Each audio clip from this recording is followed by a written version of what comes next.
is trying to figure out the logistics of those hazardous missions.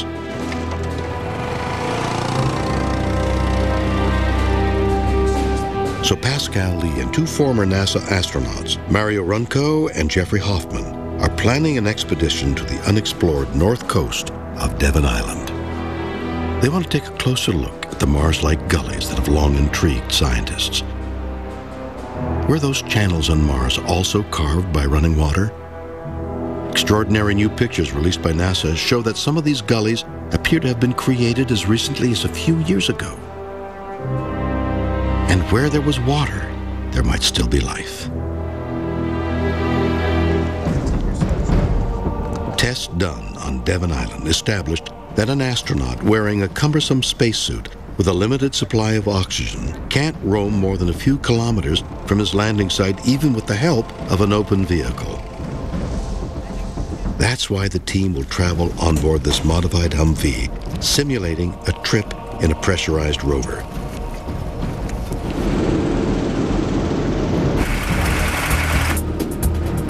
Inside a pressurized rover, the astronauts can travel for days in a short-sleeve environment.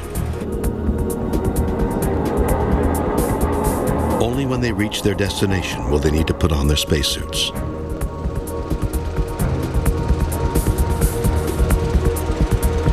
During the trial, the team learns an important lesson. To prevent the large Humvee from getting stuck, it needs to be guided by at least two scouts. One is way out in front, breaking trail. The second is closer, showing the exact path to follow. And in this case, keeping an eye out for roaming polar bears. On Mars, robotic rovers could do the job identifying landmarks and obstacles with the help of satellites.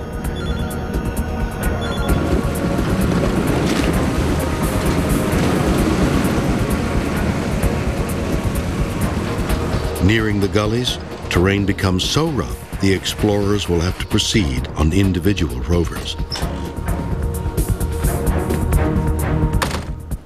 Careful, I should lead us over that. And there's another problem. They can't be sure exactly where they are. That's the small lake in front of us, and there's the gullies, which we can't see. Compasses don't work on Devon Island because it's too close to the magnetic North Pole. So the team must rely on aerial photographs. Yep, sounds about right. The gullies are 2 kilometers away. A compass will be just as useless on Mars because there's no magnetic field. Astronauts will eventually rely on GPS. And if that fails, they'll resort to satellite pictures.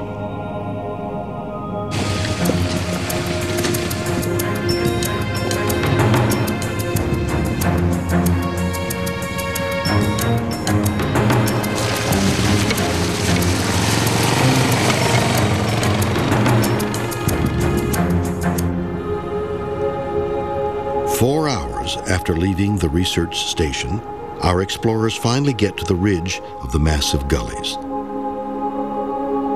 They look just like the ones on Mars, with a triangular crevice on top and a narrow channel that runs down to a heap of debris. Devon gullies were cut slowly over time by melting snow and ice. That water created little oases of life for bacteria. Maybe the same thing happened in the gullies on Mars. So an early result from this project, it seems like what's at the bottom of the gully is richer in microbial life than what's near the top.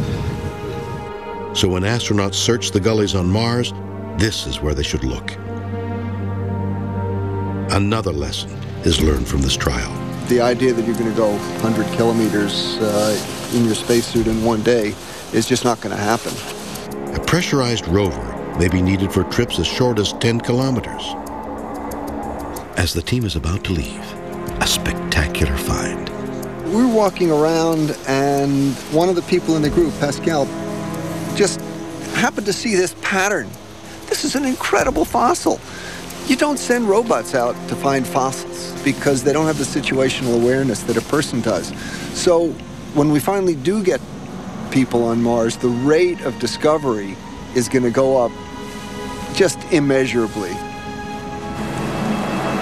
Everywhere there is liquid water on Earth, there is life. Might there have been life on Mars? Might there even be still life on Mars today, wherever liquid water might be present, perhaps deeper down? Since Mars is so cold, liquid water will most likely be found thousands of meters underground. On the barren rim of Houghton Crater, a prototype Martian drill is already being tested. The Roughnecks are researcher Brian Glass and his team of scientists. On Mars, power will be precious, so this drill uses only as much energy as a couple of light bulbs. Of course, no one promised it would be fast. How deep are we at the moment? 206.1 centimeters. My drill took 3 days to go 2 meters into frozen, broken rock. Well, we're already more than double the depth of the hole in the breccia we drilled last season, so that's a step forward. Drilling on Mars will be a slow process, so the next challenge is to design a rig that can operate on its own without astronauts watching over it.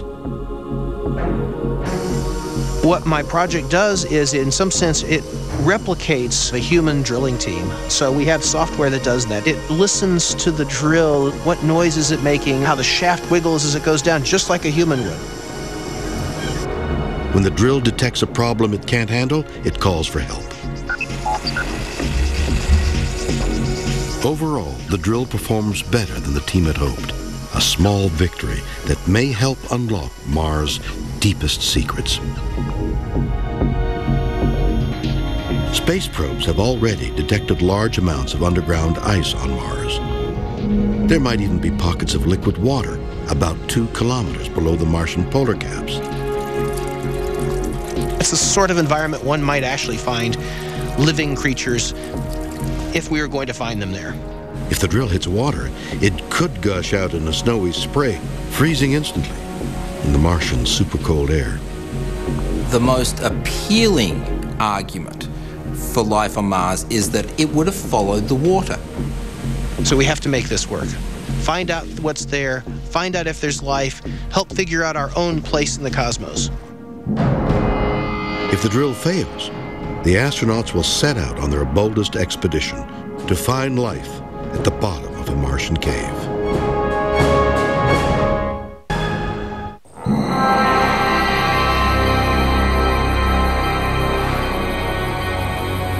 The burning lava fields of New Mexico. 5,000 square kilometer maze of razor-sharp volcanic rock. For microbiologist Penelope Boston, this is where we can learn more about Martian underground life.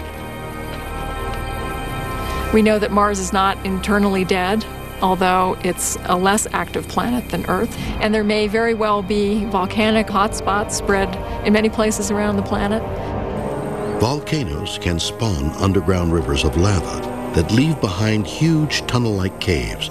They're called lava tubes. So we're standing here on this lava bridge, which is the remains of the roof of this tube that once filled this entire area. On Mars, because of the low gravity, the tubes are between 2 and 10 times the size of these tubes. Martian lava tubes can be over 60 kilometers long and wide enough to accommodate a city block. Those tubes may actually contain organic chemicals, and most significantly, possibly organisms. Penelope Boston and her party finally reached the most impressive lava tube in the area. All right.